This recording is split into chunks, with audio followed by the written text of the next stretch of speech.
la Confederación General del Trabajo y la...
Soy Víctor de Genaro, militante de los trabajadores, hoy diputado de la Nación en representación de la Unidad Popular. Un partido nuevo, surgido de la lucha de la clase trabajadora, de la resistencia de los sectores sociales, culturales en estas últimas décadas. Uno con el tiempo va aprendiendo, va entendiendo que uno es producto del colectivo que te va formando. Si uno solo entiende qué es la habilidad de uno, te convertís en una hoja en la tormenta. En cambio, si uno tiene la capacidad y siente que es parte de la lucha de la clase trabajadora frente al enemigo, no hay con qué darte.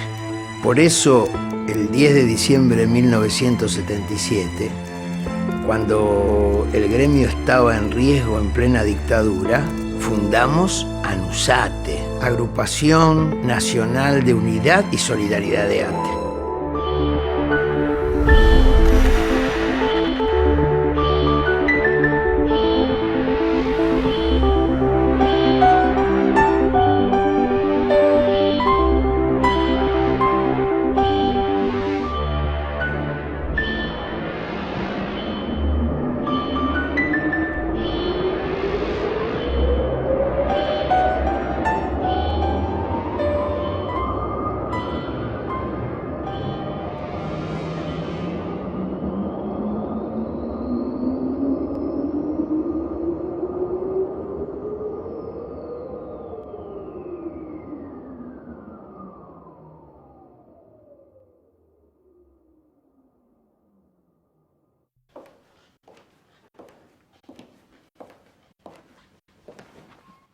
Era 1966, estaba por cumplir los 18 años y mi viejo me hacía entrar en la Secretaría de Estado de Minería, donde él trabajaba.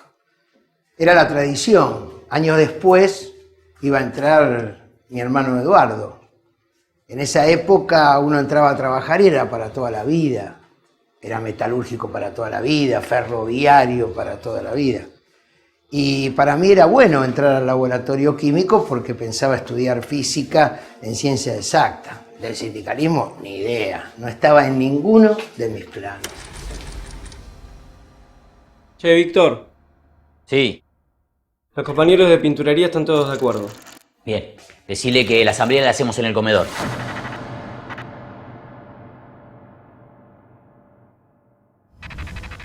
Y la hacemos igual aunque la gente de ATE y UPCN no haya confirmado, dale. Les digo. Macanudo. Nos vemos ahí.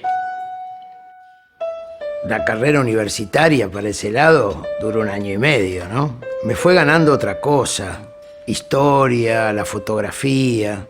Y hasta hice cine en el Centro Dramático de Buenos Aires, con David Cohn. Me gustaba más eso.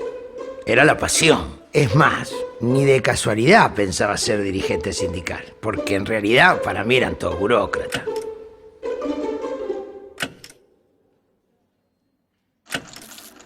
Muchos miles de años, eso a nosotros nos preocupa mucho más. La definición de un sindicalismo que piense... La militancia social era cosa natural en todos nosotros. Me sentía más militante en Villa Jardín, uno de los barrios de Lanús, haciendo alfabetización de adultos, militando socialmente y no sindicalmente. Por eso para mí no es casualidad todo lo que significaba las películas de compromiso social, de historia, ni qué decir de Tiredié, que es una de las películas que me hizo ir a estudiar cine. Imagínate, La Hora de los Hornos. Yo pasaba esa película en las casas de los compañeros. Era una construcción colectiva, era un debate.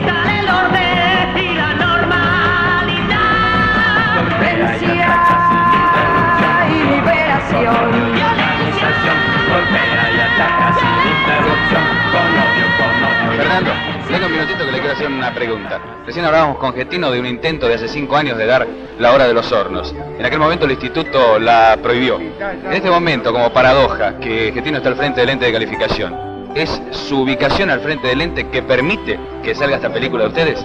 Bueno, es el gobierno popular que permite que esta película se estrene, ¿no es cierto? Esto es parte del proceso de reconstrucción de la cinematografía nacional y parte del proceso de liberación de la cultura nacional.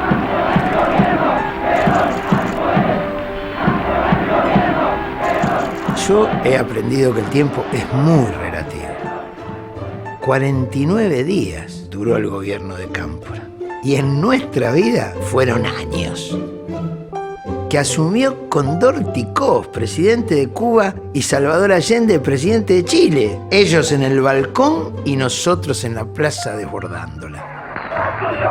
Esa noche, en la cárcel de Devoto, el grito "abran carajo" o "la tiramos abajo" fue impresionante. Soltaron a todos los compañeros que habían puesto presos durante la época de la dictadura. Nosotros somos hijos del cordobazo, del rosariazo, de la resistencia. En ese momento pensábamos que éramos la juventud maravillosa, hasta que entendimos que en realidad éramos parte de un pueblo maravilloso. No se puede ser juventud maravillosa de un pueblo entregado. Esos años de felicidad nuestra nos permitieron atravesar uno de los periodos más oscuros y tristes de la dictadura y volver a ganar.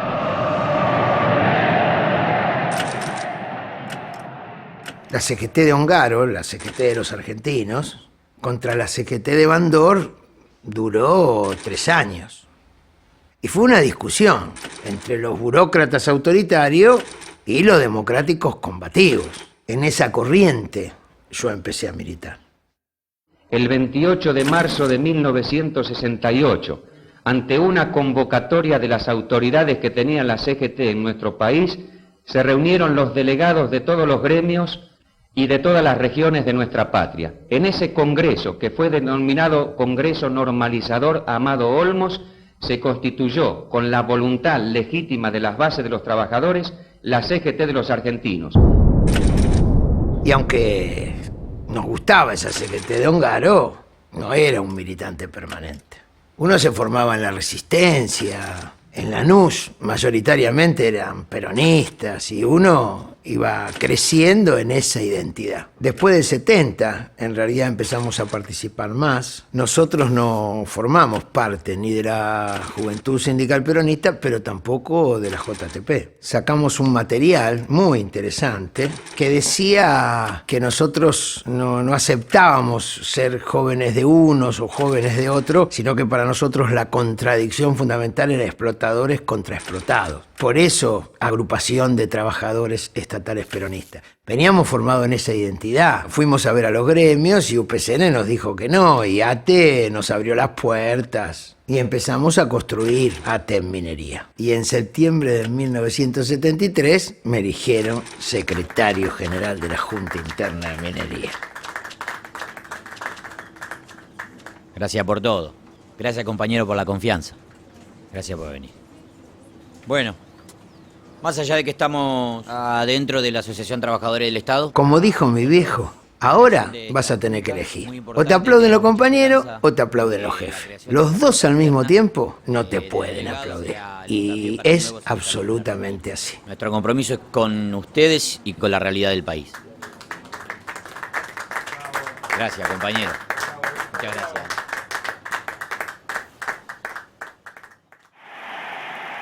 Bueno, una realidad contradictoria, tanto a nivel nacional, pero también latinoamericano. No tengo otra alternativa.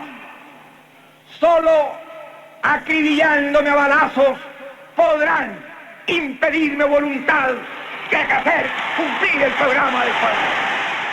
Ese mismo septiembre iban a pegarle el manotazo a la experiencia más profunda de transitar por la vía democrática hacia el socialismo que llevaban los hermanos chilenos.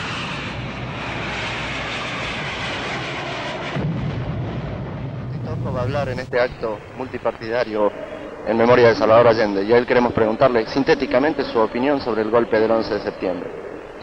Es un golpe instrumentado por el imperialismo, llevado adelante por los sectores más reaccionarios de Chile, por las Fuerzas Armadas, contra un proceso de liberación nacional y social, contra un proceso popular y democrático avanzado hacia el socialismo.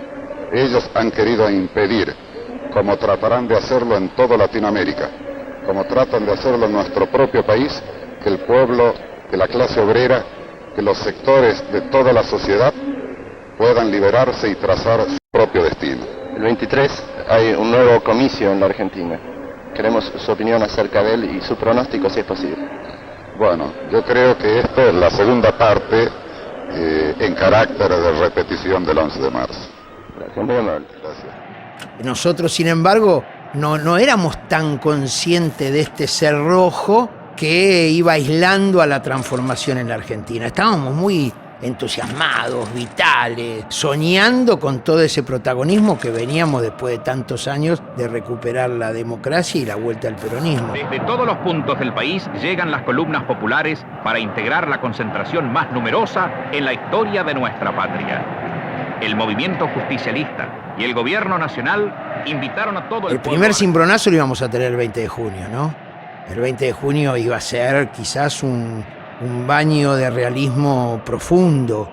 Nunca vi una movilización tan grande, nunca participé de una movilización tan grande como esa mística, esa fuerza, esas ganas, y terminamos volviendo, no me olvido más, caminando kilómetros con la cabeza agacha, y la verdad que fue el anticipo. Se ha confirmado. El teniente general Juan Domingo Perón descendió en el aeropuerto de Morón. Deseo comenzar estas palabras con un saludo muy afectuoso al pueblo argentino. No pude hacerlo de forma personal por las circunstancias conocidas. Por eso deseo hacer un llamado a todos, a fin y al cabo, hermanos, para que comencemos a ponernos de acuerdo. Existía esta realidad contradictoria de un autoritarismo que iba creciendo y que iba a ser ya irreconciliable. Que fue evaluado en las primeras horas de esta mañana por una ráfaga de ametralladora, el secretario general de la Asociación Trabajadores del Estado en la ciudad de La Plata. Las circunstancias políticas y los hechos que van ocurriendo siempre indican que los dirigentes políticos de sindicatos tienen algún problema, sí, pero yo nunca tuve ningún tipo de ni amenaza, ni verbal, ni telefónica, ni por correspondencia. Sí, sospechaba que en algún momento algún problema podía tener, porque la asociación viene soportando hace como unos 3 o 4 meses una fuerte presión de grupos externos para inclinarla en favor de derechas o de izquierdas. Nos encontramos en Avellaneda 2900, estamos observando el automóvil en el cual viajaba José Rucci. Pero había tanta vitalidad que seguimos. El altísimo porcentaje de votantes, el más elevado de los últimos 50 años, y la ausencia de incidentes demostraron la madurez del pueblo argentino. Fue una jornada ejemplar. Solo resta que los argentinos seamos capaces de ponernos al servicio de lo único que interesa, el país. Perón ganaba las elecciones con un alto porcentaje y abría las instancias de participación. Claro, se recuperaban las paritarias, se participaba en el Estado. A nosotros mismos en minería nos abría la puerta a la construcción de una nueva Secretaría de Estado, que iba a ser el Ministerio del Futuro. Se incorporaba minería, pero también recursos hídricos, bosques, parques nacionales. Era los recursos naturales y ambiente humano. Vaya si había futuro. Ley de inversiones extranjeras. Proyecto de ley sobre comercialización de granos y carnes. Ley de fomento agrario. Ley de Corporación de Empresas Nacionales. Ley de creación de la Corporación para el Desarrollo de la Pequeña y Mediana. Ley de profesionalización de los directorios de los bancos de la Nación Argentina. Ley de creación del Instituto Nacional de la Vivienda. Ley de uso de tierras aptas para la explotación agropecuaria. Ley de defensa del trabajo y la producción nacional. Empezaban los procesos de autogestión, de coparticipación. Se avanzaba en una lucha cultural. No solamente se generaban las elecciones en todos los sindicatos, la juventud se incorporaba haciendo agrupaciones, participando, protagonizando. Hasta algunos dirigentes como Atilio López llegaba a ser vicegobernador con Obregón Cano en Córdoba, abriendo una participación popular de esa Córdoba combativa. En todos lados esta vitalidad afloraba de una manera creativa, protagónica. El gobernador de la provincia, doctor Ricardo Obregón Cano, el vicegobernador Atilio López y el ministro de Economía contador José Enrique Fierro viajaron también a Buenos Aires. Llevaban la representación del gobierno provincial en la recepción al general Perón. Perón había logrado ser el árbitro durante casi 10 años en la primera experiencia peronista del 45 al 55. Perón muchas veces representó a la burguesía ante los trabajadores y a los trabajadores frente a la burguesía. Perón intentó ser el árbitro en ese tiempo de retorno, pero no se dio. Se ha revelado la policía de la provincia de Córdoba. Al frente del movimiento se encuentra el propio jefe de la repartición, teniente coronel retirado Antonio Navarro. No había posibilidades de manejar esos intereses que eran tan contrapuestos y que se iban a extender y ampliar por parte de los sectores del poder hasta imaginar y realizar un genocidio. Será el propio Perón, en sus dos últimos discursos, que nos muestra la contradicción. El del 1 de mayo, intentando reconducir el movimiento, y el del 12 de junio, enfrentando claramente a los enemigos de la patria.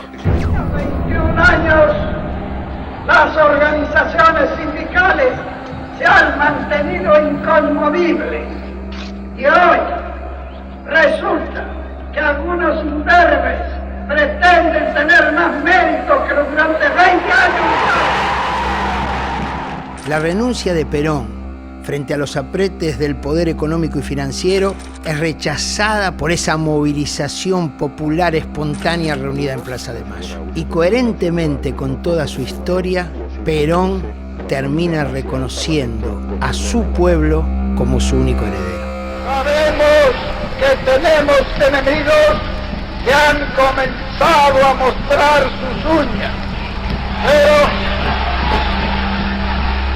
pero sabemos también que tenemos a nuestro lado al pueblo, y cuando el pueblo se decide a la lucha, suele ser invencible. Yo llevo en mis oídos la más maravillosa música que para mí es la palabra del pueblo argentino.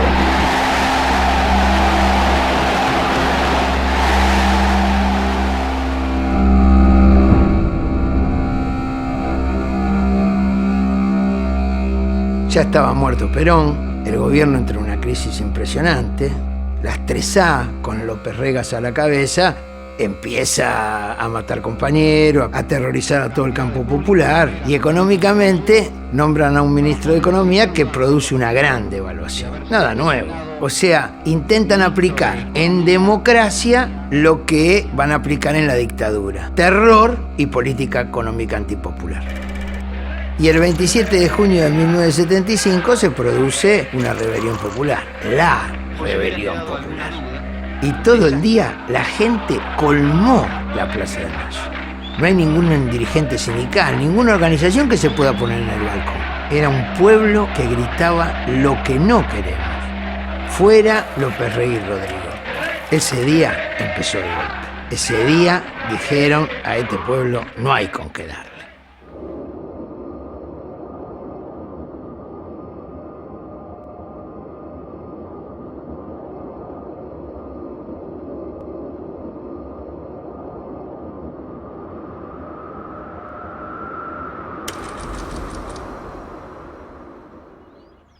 Germán Abdala lo llevé a laburar a minería en diciembre de 1975.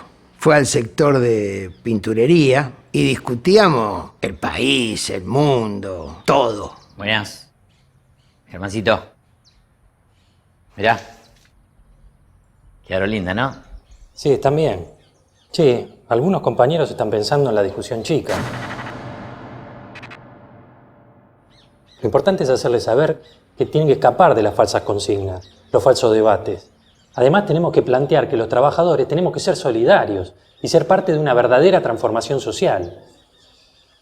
Víctor, estos tipos quieren quebrarnos en lo colectivo. Tenés razón. Vamos a hablar con los muchachos, vení. Hasta luego.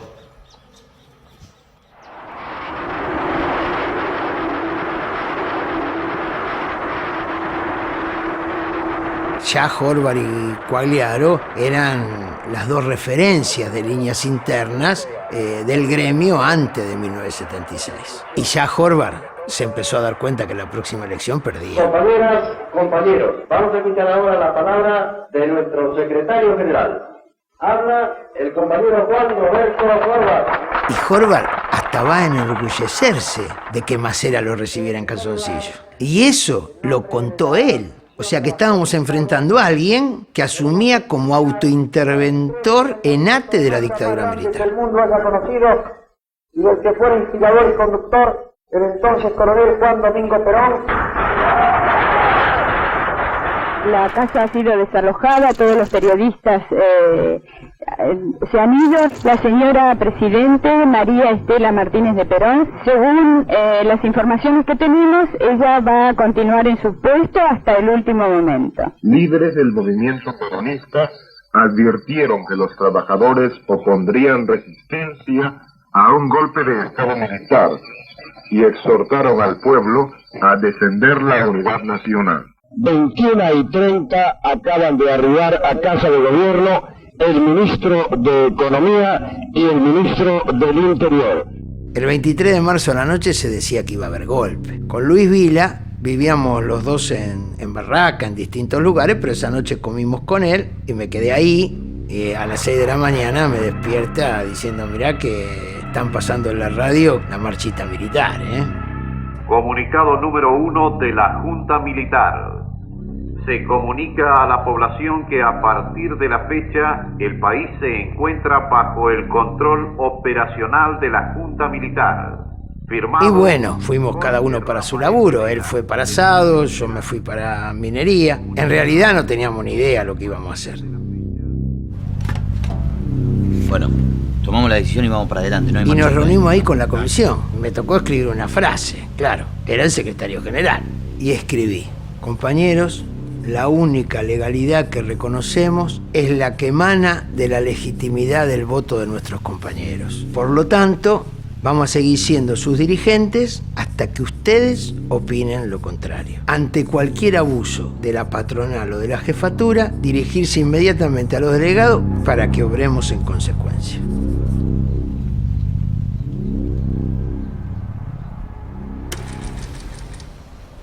Y nosotros ni nos dimos cuenta que nos estaban fotografiando. A los días nos tiraron la foto.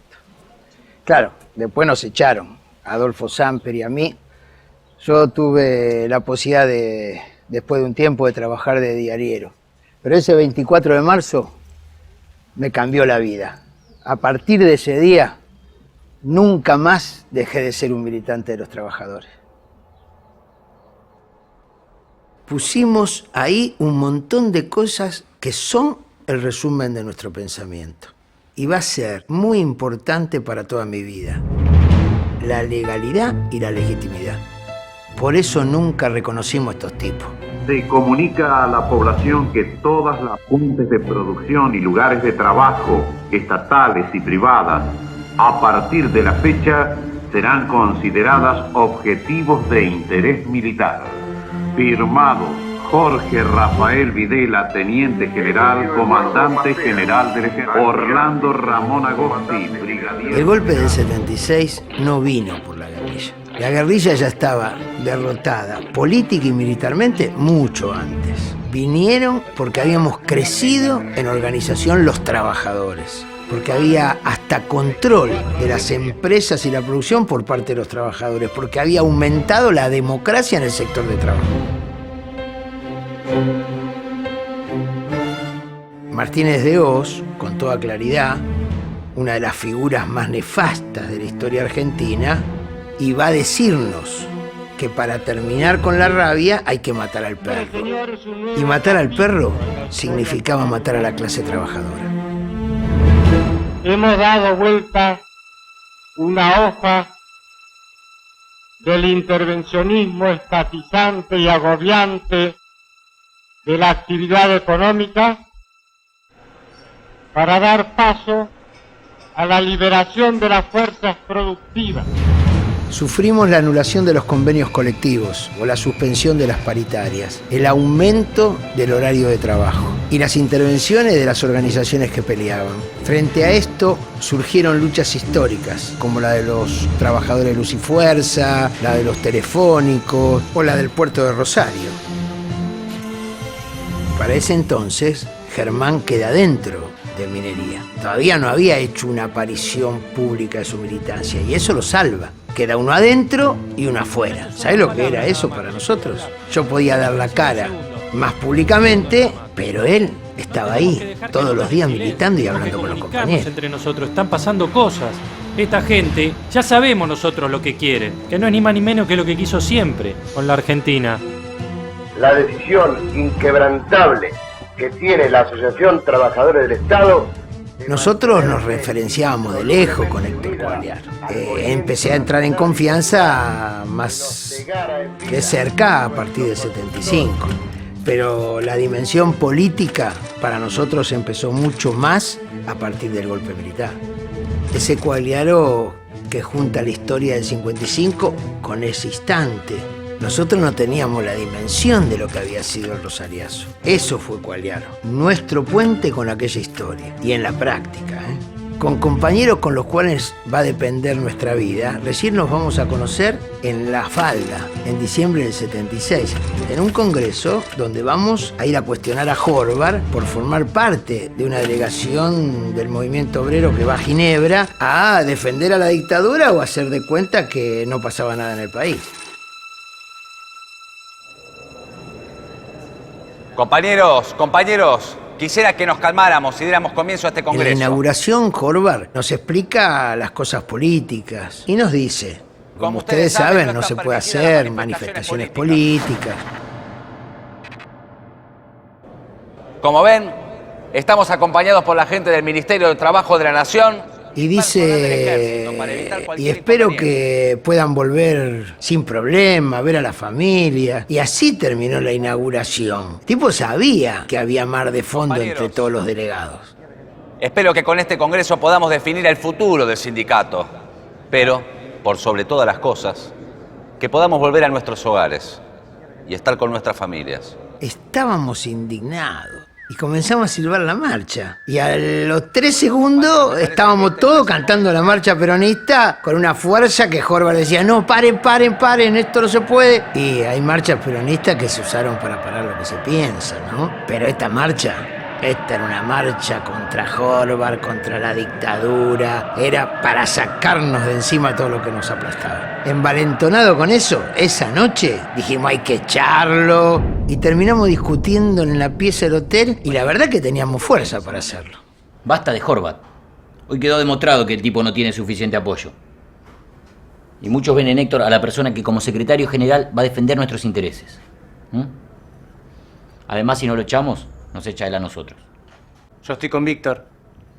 Hay que hacerle sentir a Horvath que no basta con la impunidad que le da a los milicos para hacernos callar. En esa pieza fue un debate de los que más recuerdo.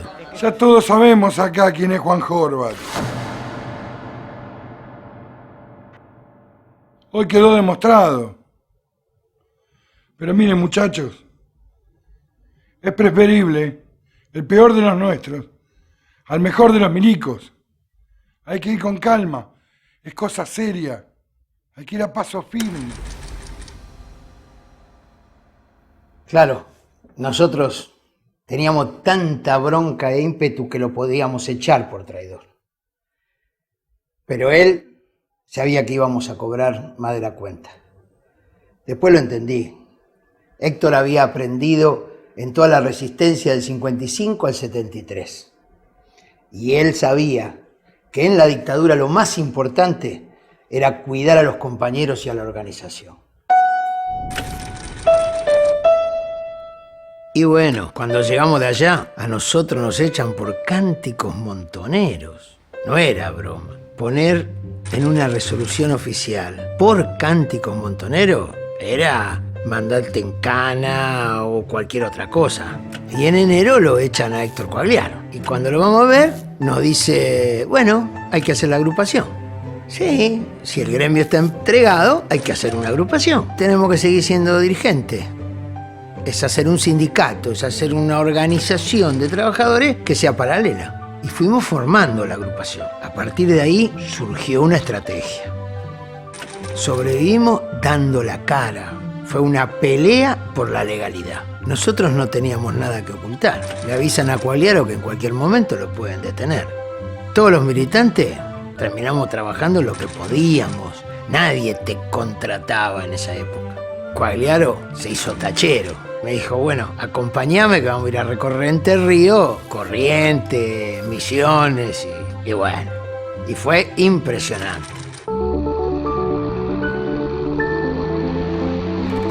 Para mí fue un viaje iniciático en la militancia sindical, en entender la historia. Quagliaro nos transmitía esa historia.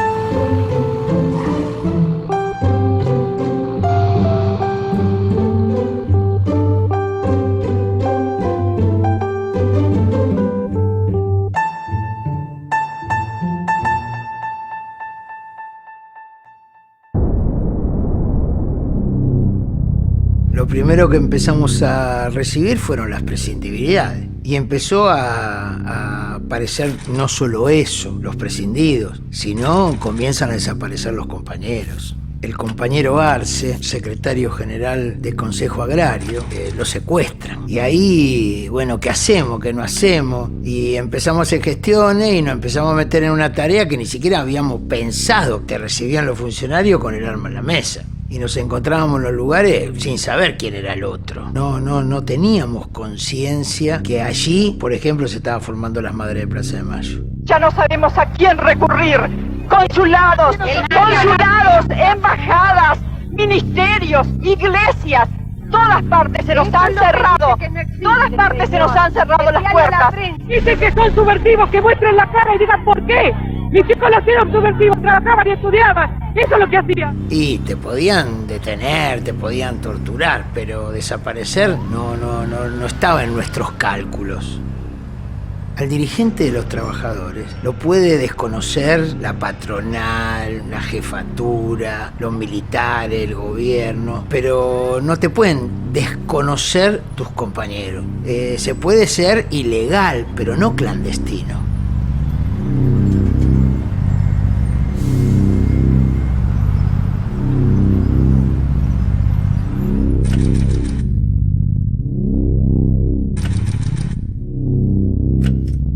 A Willo, Guillermo Antonelli, compañero telefónico, lo secuestran. Y fuimos a ver a Monseñor Gracelli a la iglesia Stella Maris. Gracelli nos recibe en una habitación no muy grande. Había un escritorio y había como un gran canso, ¿no? Como una cartulina. Y allí había dibujado círculos. Y él nos dice, cada uno de estos círculos es un grupo de tarea. Y en cada uno de estos, ahí tengo un conocido. Voy a averiguar. Así fue. No me lo contaron. Viví esa total impunidad.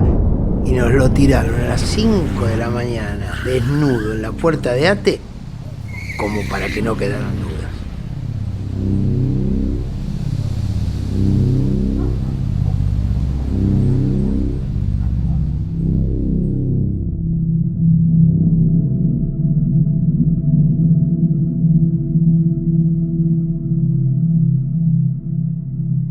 El 9 de diciembre, a la tarde, cuando llegamos, estaba Metol Ferrer, un filósofo uruguayo que había sido marxista, pero después se incorpora a todos los sectores cristianos en la lucha por la liberación, y nos cuenta que en la reunión de la Comisión de Finanzas, donde había familiares desaparecidos, entran a la iglesia un grupo y los empiezan a perseguir, a reprimir, los persiguen por la calle. Y bueno, nosotros estábamos en el jardín. Sacamos un comunicado entonces. Y al otro día, 10 de diciembre, sesionamos todo el día y fundamos ANUSATE, Agrupación Nacional, Unidad y Solidaridad de ATE. Una organización sindical de los trabajadores estatales, pero en un periodo determinado. Bueno, estando todos de acuerdo con el nombre que elegimos, quiero pedirle al compañero Héctor que diga unas palabras, ya que él es responsable de que estemos todos acá hoy. Gracias, Víctor. Con la creación de ANUSATE, estamos abriendo un cauce que transitarán miles de compañeros que aún no conocemos. ¡Qué increíble! Héctor, a pesar de los pocos que éramos, nos hablaba de miles de compañeros que aún ni siquiera conocemos. Era capaz de ver abajo del agua. Y nosotros éramos capaces de fundar ANUSATE 2 días después, en el mismo lugar donde los milicos secuestraban a los familiares desaparecidos. Por eso el pueblo venció a la dictadura, porque en el lugar donde ellos sembraban la muerte, nosotros plantábamos la vida.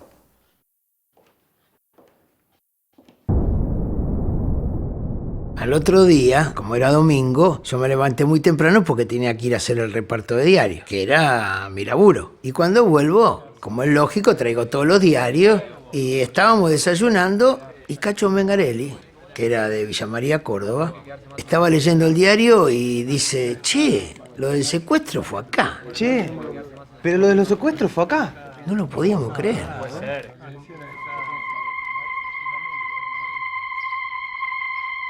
Presenció usted en el año 1977, mes de diciembre, un procedimiento en la iglesia Santa Cruz que tuvo como consecuencia la privación de libertad de personas. Sí.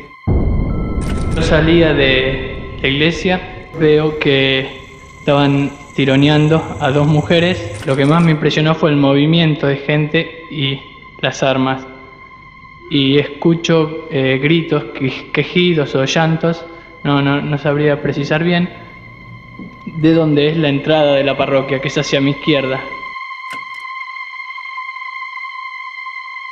Ninguno dijo que escuchó que fue ahí. Siempre pensé que era como una negación colectiva, porque si alguno de nosotros hacía conciencia que era ahí, teníamos que dejar todo. Nos había costado tanto llegar que, bueno, fundamos y otra cosa. Pero mientras sea desaparecido, no puede tener ningún tratamiento especial. Es una incógnita, es un desaparecido. No tiene entidad, no está. Ni muerto ni vivo, está desaparecido.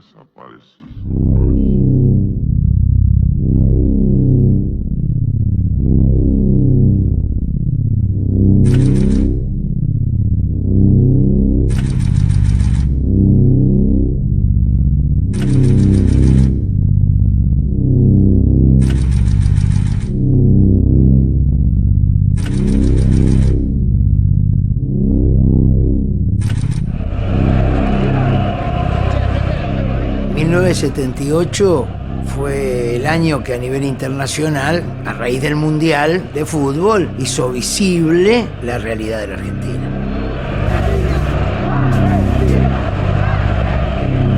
Estas son las cosas contradictorias de todos los acontecimientos. Por un lado fue un ocultamiento de algunas cosas, pero los periodistas extranjeros vinieron y fueron a la ronda de las Madres de Plaza de Mayo y transmitieron mostrando la verdad.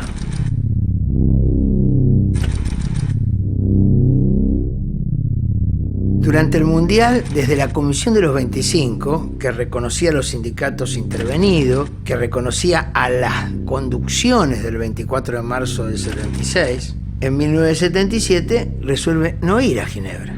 Pero en el 78 va una comisión acordada con la condición de que no se cambie el documento que se va a leer en la conferencia. Y es el primer documento del movimiento obrero que denuncia las desapariciones a nivel internacional.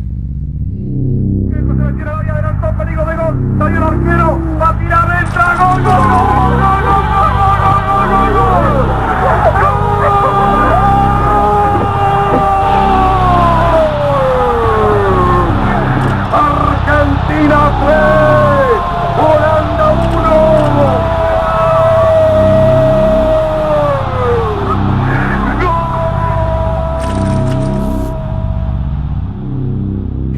Hasta acá eran todas resistencias parciales. Pero en el 79, 27 de abril del 79, se va a producir el primer paro nacional contra la dictadura. Esa nacionalidad es determinante y nos salva.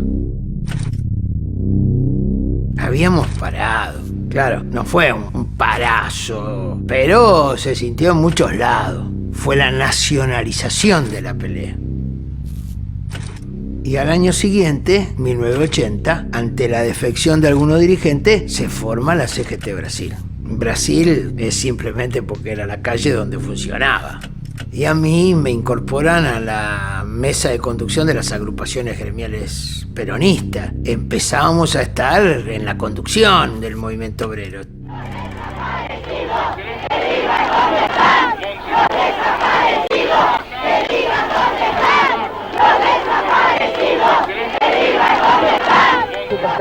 ¿Dónde está? Warum sind Sie hier? Weil Sie meinen Mann verschleppt haben.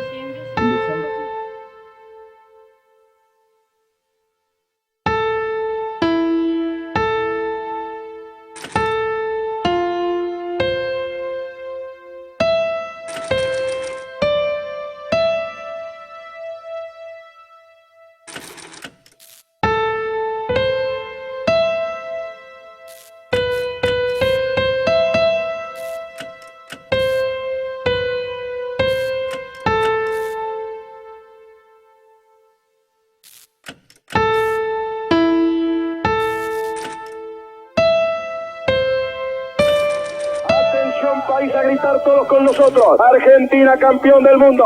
Argentina campeón del mundo. Como es habitual en nuestro querido país, festejando con total corrección esta nueva victoria del fútbol argentino. Muñoz. Gracias, Muñoz, impresionante en la Casa de Gobierno cuando estamos aguardando la presencia de su excelencia el señor presidente. Una verdadera multitud embanderando blanco y celeste. Y en los 80, nuestros compañeros se empiezan a incorporar a las seccionales de la CGT Brasil y empezamos a tener como agrupación más volumen de resistencia. Nosotros empezamos a trabajar con la Asamblea Permanente de Derechos Humanos, nos invitaban a hablar, conocimos el trabajo del CERPAG y en 1980 le dan el premio Nobel a Pérez Esquivel. Y el secretario ejecutivo era Claudio Lozano.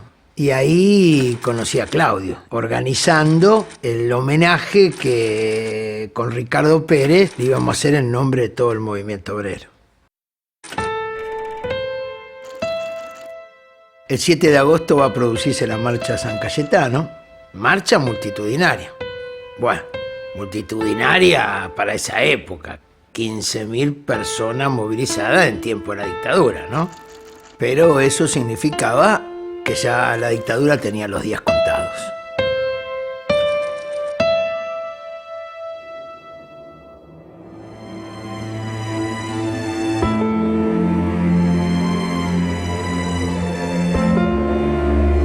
Los dos brazos de la resistencia costó juntarlos. Yo tenía la suerte de militar en los dos, ¿no? En el movimiento obrero, claro, yo venía de militar en las organizaciones de derechos humanos y te decían, guarda que ahí viene el zurdo. A la inversa, en el movimiento de derechos humanos, como yo militaba en el movimiento de los trabajadores, te decían, ojo, que ahí militan los fachos. Había prejuicios, ¿no? No todos, por supuesto, pero los dos brazos que voltearon a la dictadura fueron estos dos. Y el 30 de marzo va a ser la irrupción. Veníamos con paros, movilizaciones, pero ese día íbamos a ir a la Plaza de Mayo.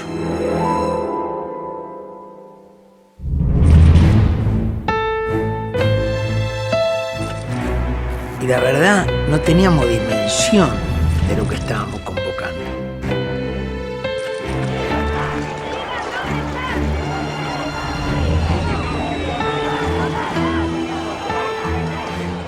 Ni llegamos ahí, nos pusimos a traer la bandera paz, pan y trabajo y empezamos a gritar, se va a acabar la dictadura militar. Y bueno, empezaron a pegarnos como para que tengamos. Nos reprimieron, pero ya basta la dictadura. Y el brazo de los trabajadores lográbamos juntarnos con el brazo de los derechos humanos, esos dos brazos que al principio había resquemores, duda, terminaron empujando la dictadura diciendo basta. Durante 4 horas se peleó en la capital federal. Venían columnas de todos lados. No se pudo llegar a la Plaza de Mayo. Era como un baluarte. La cana te perseguía, te pegaba. La gente le tiraba cosas de los balcones o te abría la puerta de los edificios para protegerte. Imagínate vos un combate de 4 horas donde la gente, miles y miles, enfrentando a la policía, a los hidrantes, a los caballos. Por eso después las comisarías explotaron en presos. Al día siguiente seguíamos sacando presos de la comisaría. A los 2 días nos despertamos y se habían tomado las Malvinas. Hoy 2 de abril ya flamea la bandera argentina en nuestra isla. Fue un cimbronazo. El 10 de abril, no el 2 de abril, fue cuando se llenó la Plaza de Mayo. Ya la gente estaba muy sensibilizada con los conscriptos en la isla. La flota británica que venía a matarlos. Había salido a luz la historia, lo que significaba el gaucho Rivero. Y entonces Galtieri sale al balcón y empieza a decir, ahí los estamos esperando, lo vamos a enfrentar. Y la gente explotó en una ovación. Y de repente Galtieri dice, yo como presidente de los argentinos. Como presidente de la nación, representando a todos ustedes. Bueno, la chiflatina que hubo fue impresionante. Claro, te muestran la imagen de la ovación a Galtieri, pero no de la chiflatina. Me parece que tiene que quedar claro que es contradictorio, sí. Pero en esa plaza no se ovacionó a Galtieri al día siguiente del 30 de marzo. Y algunos ideólogos del sistema nos quieren hacer creer que menos mal que no ganaron porque si no nos iban más. Y en realidad empezaron a irse el 30 de marzo del 82. Claro que la derrota de la Malvinas hizo que huyeran más rápido. El combate de Puerto Argentino ha finalizado.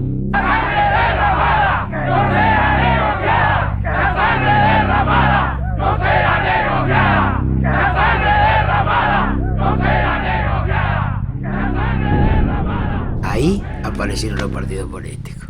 Apareció la multipartidaria. Todos los partidos están por ahora en la etapa de la afiliación y al mismo tiempo proyectando a sus hombres de primer nivel para una futura confrontación electoral que sabemos que será en el breve plazo. Y eso pone irreversiblemente que vamos a votar, haciendo que 1983 sea un año de movilizaciones. En el día de mañana, a las 16 horas, la Confederación General del Trabajo de la República Argentina va a salir desde su edificio provisorio, aquí en Brasil, y luego nos encaminaremos hacia el Monumento al Trabajador, donde rendiremos conmemoración a la jornada gloriosa del 30 de marzo de 1982 y a ese mártir del trabajo que fue el compañero José Benedicto Ortiz. Como consecuencia del acatamiento al paro de la mayor parte de los medios de transporte, es poca la gente que se ve en el centro de Buenos Aires. El ausentismo es más del 90%, las fábricas completamente inactivas y es casi nula la actividad comercial y escolar. Y 1983 va a ser un año de muchas movilizaciones, estallando las elecciones que termina ganando Alfonsín, aunque nadie lo esperaba. Raúl Ricardo Alfonsín, juro por Dios nuestro Señor y estos santos evangelios, desempeñar con lealtad y patriotismo el cargo de presidente de la Nación.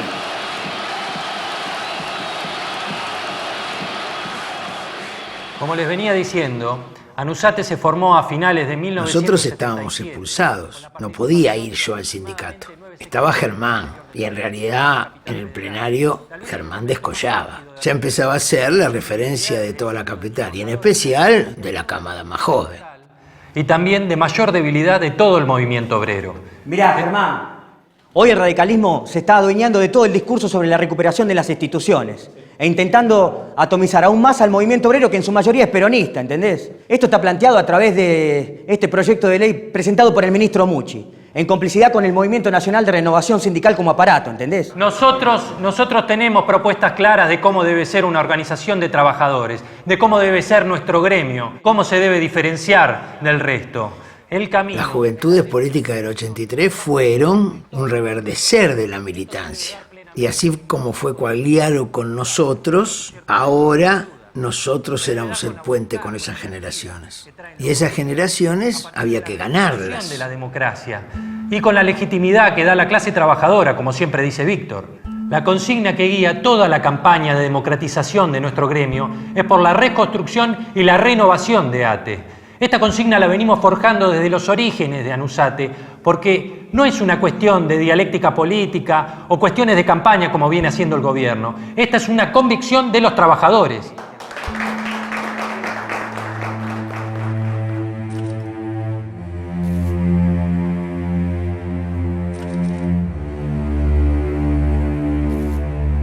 Nosotros necesitamos, el país necesita un gremialismo democrático y fuerte.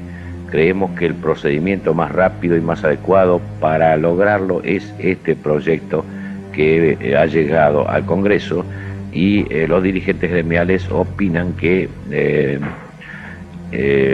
las alternativas son otras, que debería dejarse en manos de los gremios su propia reorganización. Yo recuerdo que la ley Mucci aparecía para muchos sectores cercanos a nosotros como una herramienta de democratización del movimiento obrero. Claro, paralelamente se iban a intervenir sindicatos, entre ellos ATE, y nos comimos la unidad sindical. No solamente de los sectores que habíamos peleado contra la dictadura, sino con Horvath, al que teníamos que derrotar. Pero mantuvimos firme el criterio que al sindicato se entra de la mano de los trabajadores. Señor Ubaldini, la CGT de la calle Brasil cambia de nombre. No, la CGT de la calle Brasil es para algunos periodistas para diferenciar. Para nosotros fue siempre la Confederación General del Trabajo de la República Argentina. Y como tal va a funcionar después del plenario del viernes que viene. Exactamente, por eso hemos abierto bien los brazos y luego vamos a ver consecuentemente cuáles son los programas, los proyectos a realizar por ella. ¿Se incorporan los no alineados ya definitivamente a la CGT de la República Argentina? Exactamente, lo han reafirmado en el plenario de hoy. Entre las elecciones del 30 de octubre y el 10 de diciembre, Horvath, preocupado porque había ganado Alfonsín, convocó un congreso en la ciudad de Paraná. La mayoría de las seccionales estaban intervenidas por él. ¿Y qué hace? Nos expulsa del gremio. Estábamos ahí en la puerta y el tipo nos expulsa del gremio. No teníamos ninguna oportunidad. Miércoles, qué amargura ese día. Y viene un dirigente que fue para nosotros muy importante en la época de la dictadura. Otro de los ideólogos del movimiento obrero, Miguel Gacera. ¿Qué hacen con esa cara de amargados? ¿No sabés lo que pasó en Paraná? Sí, sé. Por eso vine. Vine para invitarlos a todos a comer al bodegón de acá a la vuelta. Señores, esto hay que festejarlo. Víctor, vos vas a ser el nuevo secretario general de ATE. ¿Qué decís? Horvath, cuando los echó, le dijo al país que el candidato opositor es Víctor de Genaro. ¡Felicitaciones! Vamos, que todavía se puede. Vamos.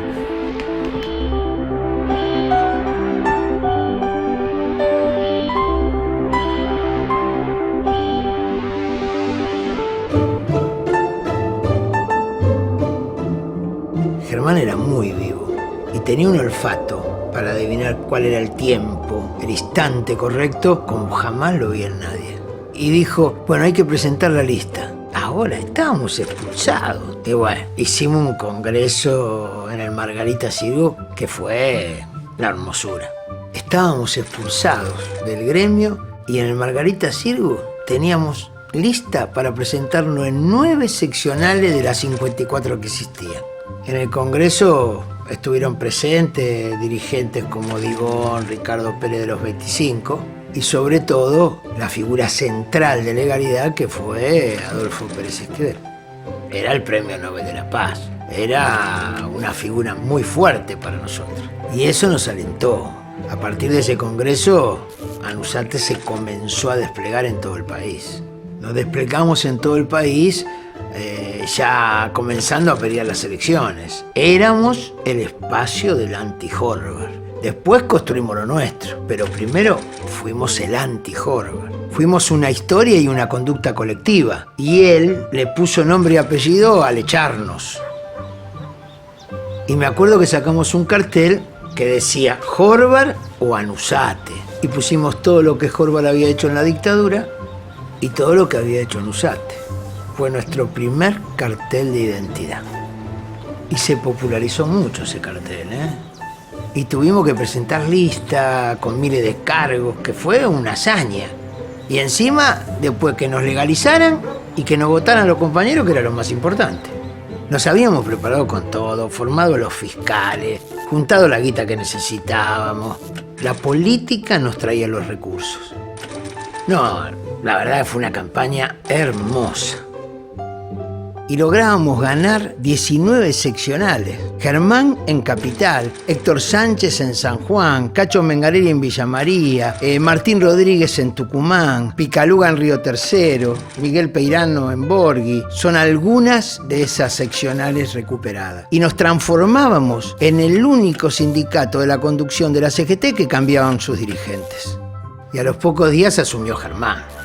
Y yo tuve un privilegio. Poner en posesión a un hermano, un amigo, un compañero, no lo hacía cualquiera.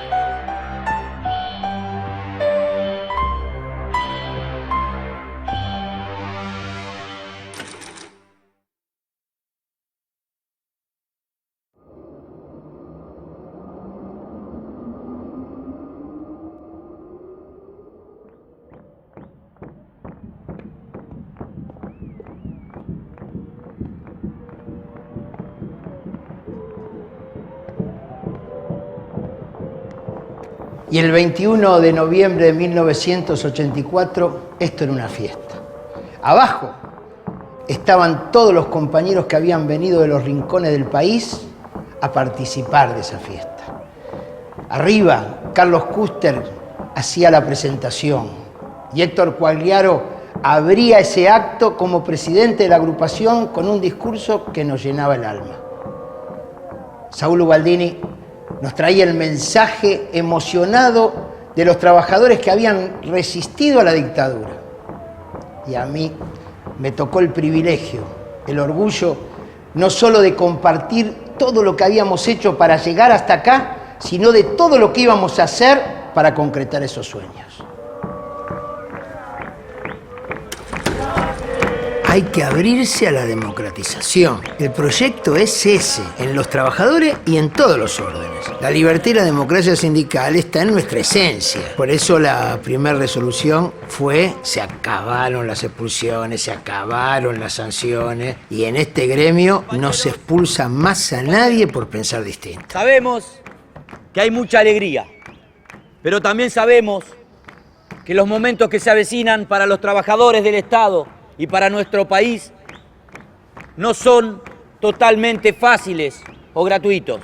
También sabemos que habrá dolor, momentos críticos, contradicciones, preocupaciones y hasta dudas. Pero tenemos que ser capaces de que esas dudas, dolores y momentos críticos sean los mismos que previo a un parto nos están anunciando el despertar y el alumbramiento de una nueva sociedad. La única garantía de continuar y seguir siendo realmente libres en su verdadera dimensión es que hagamos como hasta aquí, asumir el desafío de ser protagonistas ante todo. En la Argentina ganamos contra la dictadura. Acá terminaron humillados, los juzgamos por televisión. Acá hay un pueblo que peleó. recuperar el gremio implicó primero recuperar la democracia y pelear por los derechos humanos. El 67% de los desaparecidos eran militantes de los trabajadores, delegados, activistas, dirigentes. Y hoy no están, es cierto, pero eran felices peleando y luchando, y por eso hay que recordarlos así.